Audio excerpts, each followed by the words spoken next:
Samantala, karampatang multa naman sa mga hindi nakatali na alagang hayop sa Barangay Sonquil, Santa Barbara. Ipatutupad. Para sa detalye, kasama natin Idol Jam Victorio. 104.7 IFM. Report! Kukumpiskahin at maniningil ng kaukulang multa ang Barangay Council ng Sonquil, Santa Barbara sa mga may-ari ng hindi nakataling alagang hayop sa mga kakalsadahan. Ayon sa anunsyo ng punong barangay online, marami na umanong reklamo ang isinasangguni sa kanyang tanggapan ukol dito kasunod ng aksidente na maaaring maganap dahil sa mga pag-alagalang hayop.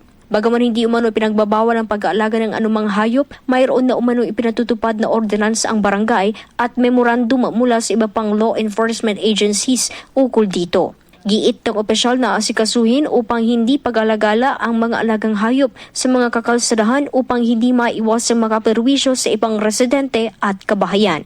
Kasama mo mula dito sa IFM Dagupan. Ito si Idol Jam Victorio, Tatak IFM.